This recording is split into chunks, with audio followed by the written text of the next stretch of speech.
My name's Alex, and I guess you could say I was born with a silver spoon in my mouth, but that spoon might as well have been a shovel, digging me deeper into a life I never asked for.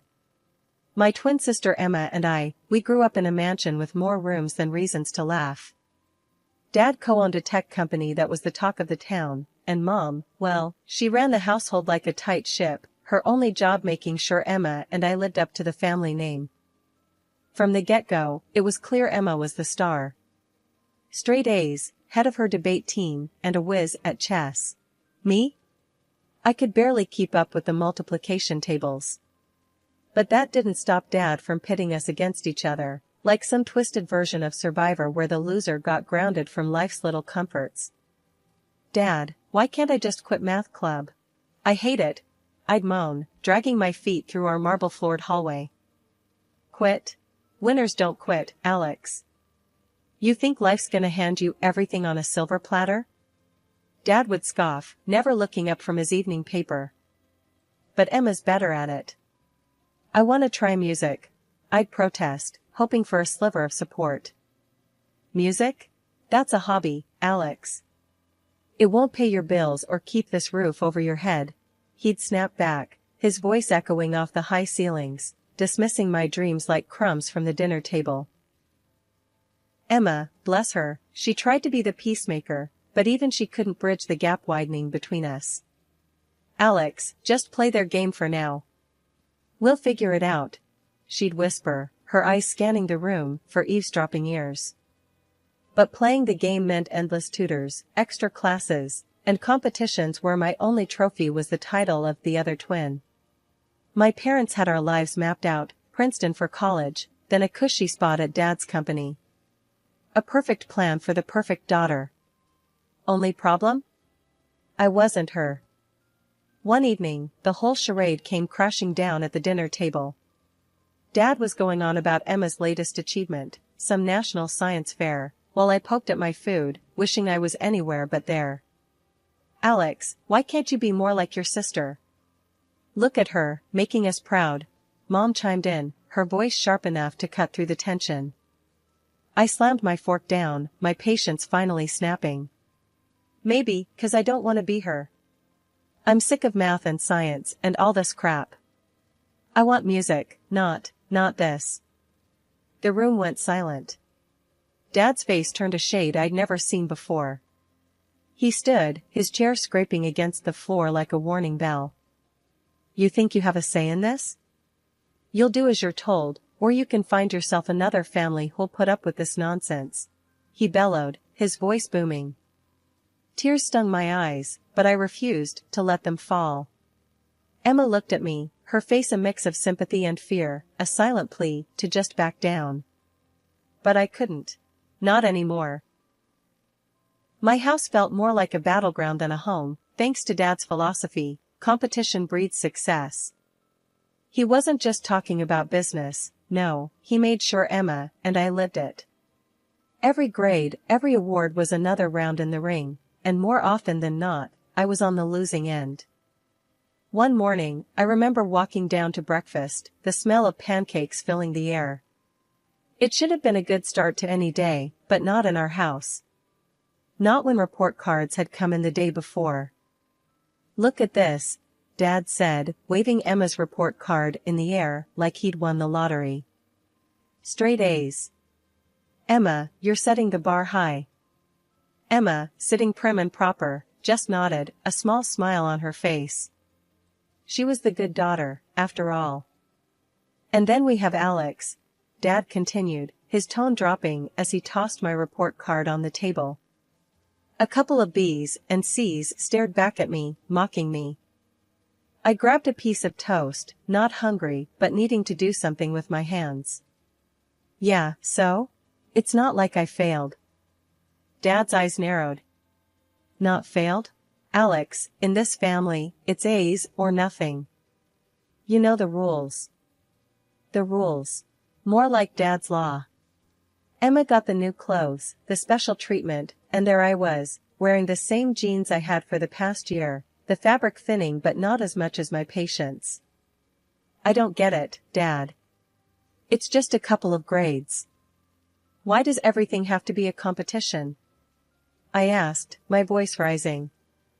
Because, Alex, that's life. You think you're gonna get anywhere with those grades? You think you'll be anything more than average?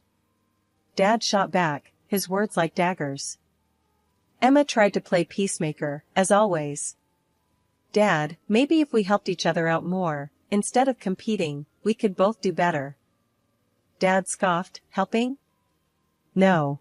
You need to push each other. Only the best for my daughters. I remember looking down at my plate, appetite gone. So, what? Since I didn't get straight A's, I don't get lunch today? No lunch, no new clothes. You know the deal, Alex. Maybe next time, you'll try harder, Dad said, his voice cold and final. The rest of breakfast was silent. Emma ate her pancakes, Dad read his newspaper, and I just sat there, stewing in anger and frustration. It wasn't just about the clothes or the food, it was about being seen as less in my own father's eyes. After breakfast, I went up to my room, slamming the door behind me. Emma followed, knocking softly. Alex, you okay? She asked, her voice laced with concern. Do I look okay? I'm sick of this, Em. Sick of being compared, of never being good enough. I spat out, my words harsh, but honest. Emma sat down beside me, her hand on my back. I know, it sucks. But we're stuck in this together, right? Maybe we can find a way to make it work, to get through to Dad. I laughed, but there was no humor in it. Yeah, right. Dad changing his mind? That'll be the day. Life at home was like walking on a tightrope, with every step calculated to avoid the next lecture or comparison. But whenever I could, I'd sneak away to my room, plug in my old, beaten-up headphones, and lose myself in music. It was my secret garden, a place where grades and competitions didn't exist. One day, I mustered the courage to bring it up at dinner. The table was set, and the air was filled with the usual tension that accompanied our meals. Dad was going on about some business deal, and Emma was sharing her latest school project. It felt like now or never. Hey, I've been thinking, I started, my voice barely above a whisper. The room fell silent. I want to learn music. Like, really learn it. Maybe take some singing lessons, or piano. Dad's fork paused midair, and Mom's gaze snapped to me, her expression a mix of surprise and annoyance. Music? Dad finally said, his voice flat. Alex, we've been over this. Your focus should be on your studies, on getting into a good college. But I am focusing. Can't I have something for me? Something that actually makes me happy? I pushed back, feeling a mix of fear and defiance. Happy? You think life's about doing what makes you happy? Dad laughed, but there was no warmth in it. Real life is about making sacrifices, doing what's necessary. Music is a hobby, Alex, not a career.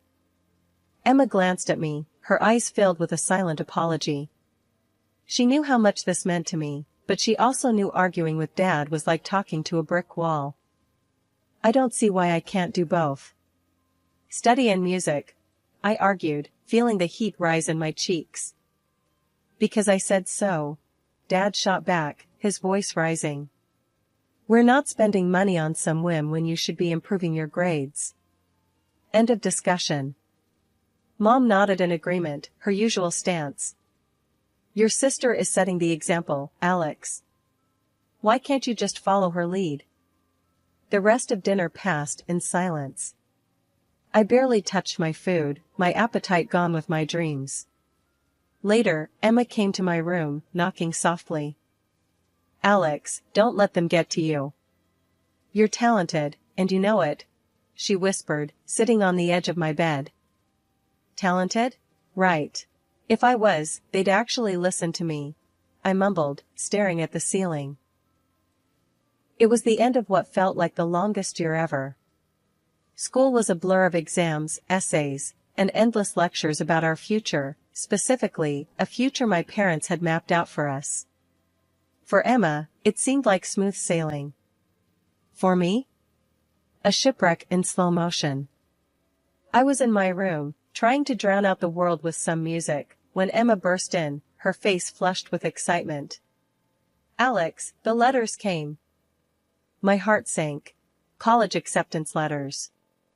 The ones that would apparently make or break our lives, according to Dad. Emma was waving hers in the air, a big, fat envelope from Princeton. I got in. "Congrats," I mumbled, my voice drowned out by the jealousy and fear gnawing at me. "Haven't checked mine yet." Emma's smile faltered. "Come on, let's look together. It's gotta be good news."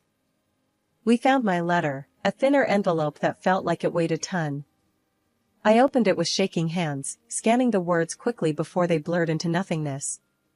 I didn't get in." Emma wrapped an arm around me, but I shrugged her off, feeling a mix of relief and despair. I didn't even want to go to Princeton, but explaining that to my parents would be like talking to a brick wall. Dinner that night was when everything exploded. Mom and Dad were already halfway through a bottle of wine, celebrating Emma's acceptance. "Here's to Emma, following in the family's footsteps," Dad toasted, beaming. "And Alex?" Mom asked, turning to me with a raised eyebrow. I took a deep breath. I didn't get in. The room went silent. Dad's face turned a shade of red I'd only seen a few times in my life. "What do you mean you didn't get in? Did we not spend enough money on your tutors, your prep courses? How could you be so careless?"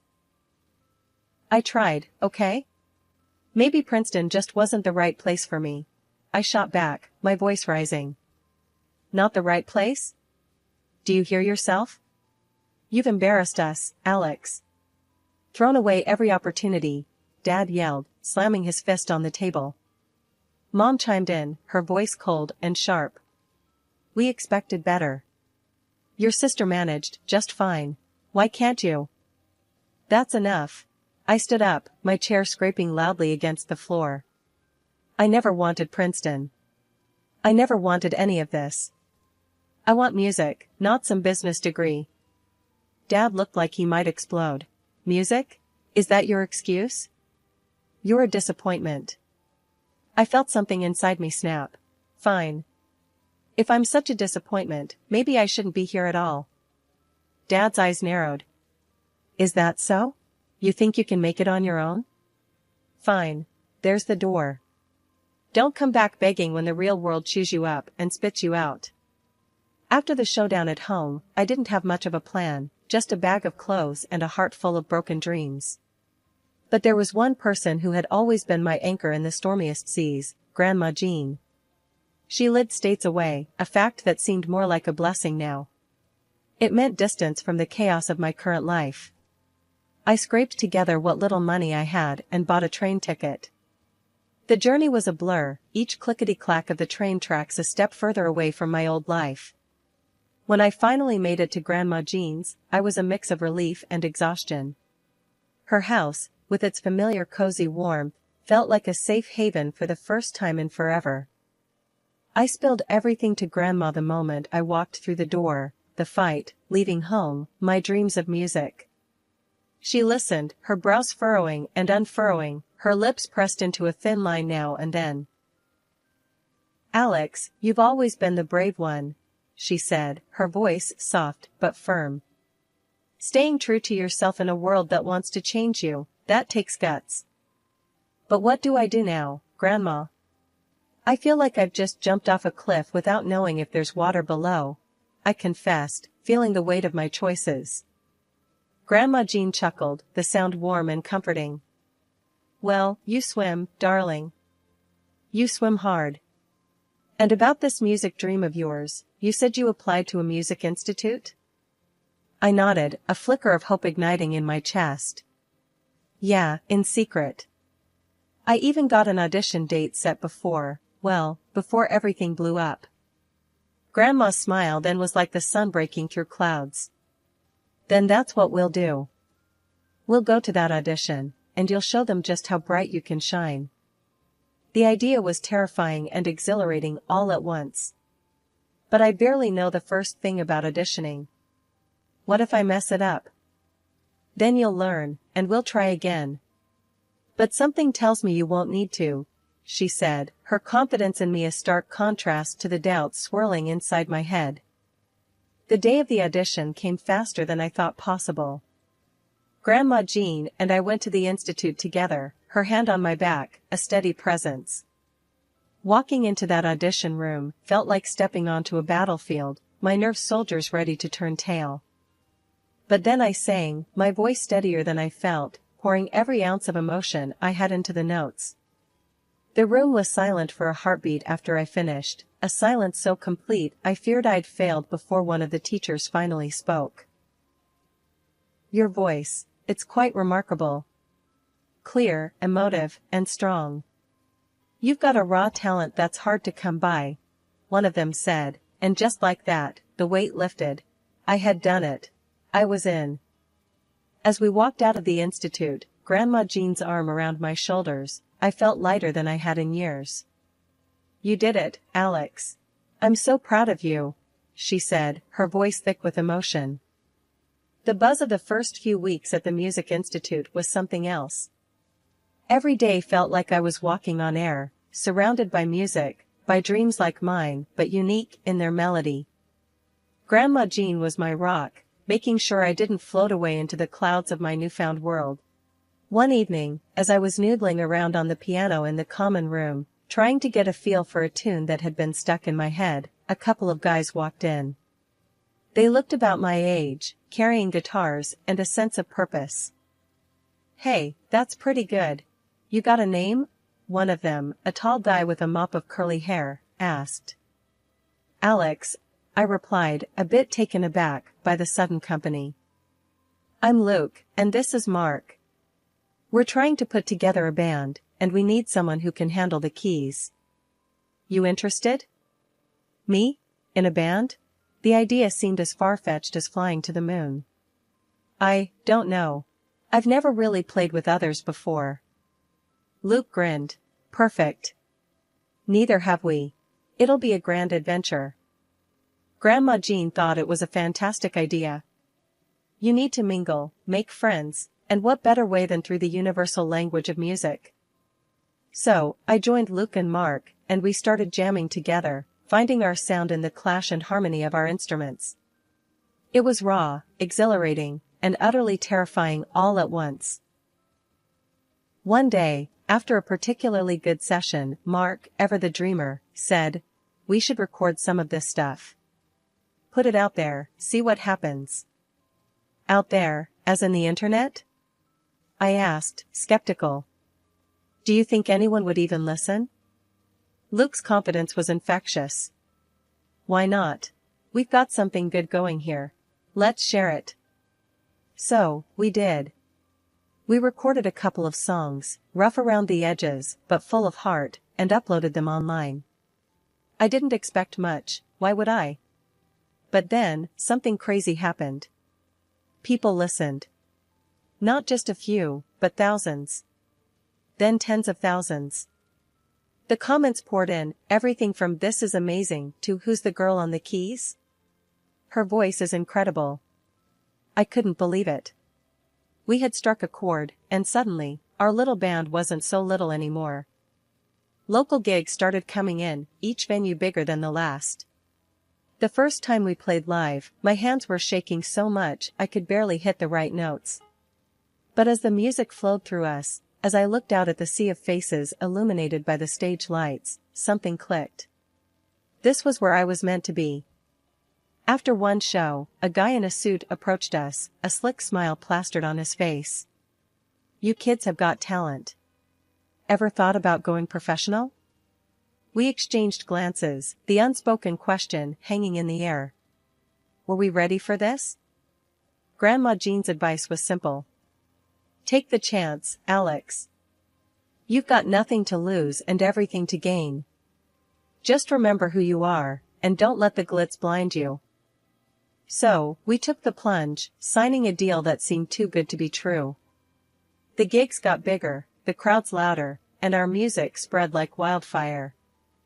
I was living a dream I hadn't even dared to dream, my voice finding its way into the hearts of strangers. Then, one evening, as I was sifting through our latest batch of comments and basking in the surreal glow of it all, my phone buzzed with a call from Emma. Emma, my twin, the other half of me. We'd grown so distant over the years, mired in rivalry and silence. Alex? Hey, it's me, she said, her voice hesitant over the line. I paused, taken aback. Emma?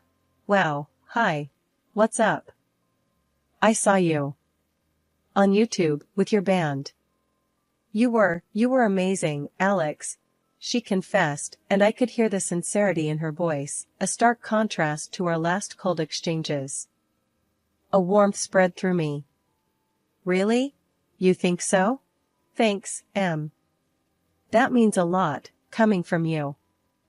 There was a pause, and then Emma let out a sigh. I wish I had your courage, Alex. I'm here at Princeton, doing what's expected, living this life that feels like it belongs to someone else. Surrounded by these kids who have everything, and yet I've never felt more out of place. Her words struck a chord, echoing my own feelings of being lost in a world where I didn't belong. Emma, it's never too late to change your path. To find what makes you happy. I know, but it's not that easy. Mom and Dad, they found out about your singing. They're furious, saying you're ruining the family's reputation, she continued, her voice laced with worry. I laughed, but there was no joy in it. Let them talk. I'm done living for them, Em. This is my life, and I'm going to live it on my terms. As we ended the call, a mix of emotions swirled within me. Pride, for the path I'd chosen. Sadness, for the distance still between us. And determination, to bridge that gap, to rebuild the connection with my sister, not as rivals, but as allies in seeking our own truths, our own happiness. 6 months into the whirlwind that my life had become, with gigs almost every other night and our tracks blasting from speakers in corners of the world I hadn't even visited, I faced a confrontation I hadn't anticipated. Right after a show that felt like our best yet, the backstage drama outdid the onstage energy. Bursting into my dressing room, Dad's face was a storm cloud in human form. Alex, what do you think you're doing? You're dragging our name through the mud. Grandma Jean, who had been my steadfast supporter at every show, stepped in, her voice the calm in the tempest. Now, Richard, let's talk about this calmly. There's no need for a scene. The argument escalated quickly, voices rising, until security had to step in. Watching my parents being escorted out was surreal, a scene I'd never imagined in my wildest dreams. Afterwards, Grandma Jean was firm with the venue managers. I don't want them anywhere near her, not when she's working. It's not just a request, I'm insisting. The next few weeks brought a barrage of texts from Mom and Dad, each one more cutting than the last, predicting doom and gloom for my career. They couldn't see the truth, blinded by their prejudice and disappointment. Fed up, I finally shot back with a link to one of our YouTube videos. Check the views. Listen to the fans. This is real. The video had exploded, racking up millions of views and comments, praising everything from the music to my voice. The silence that followed was telling. They had seen it, the undeniable evidence of my success, and it had rendered them speechless. 2 years zipped by like a fast-forward track. Then, out of the blue, Mom called. Her voice was different, hollow, like the fight had gone out of her. Alex, I need you to listen, just this once, she started, and something in her tone made me pause. She poured it all out, the bad luck that hit like a wrecking ball. Dad's business crumbled thanks to a backstabbing partner from overseas, leaving them penniless, forcing them to downsize their life to a cramped apartment. Emma, too, was hit by the fallout, pulling out of Princeton to chase a scholarship at a university she actually wanted to attend. And then came the kicker, the apology that sounded years too late. We were wrong, Alex. I pushed you too hard, loved too little. I'm sorry. Hearing that was like a punch to the gut, but not for the reasons you might think.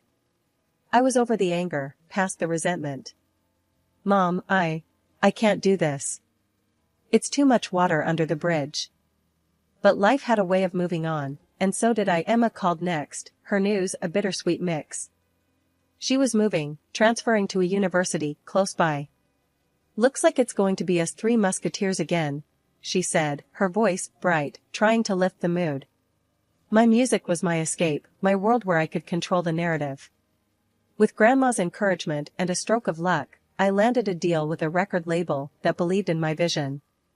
My first album dropped, a collection of tracks that felt like reading pages from my diary out loud. The charity concert in my hometown was a trip down memory lane, a reminder of where I started and how far I'd come. After the show, there they were, Mom and Dad. Time hadn't been kind, the years had carved deep lines of hardship across their faces.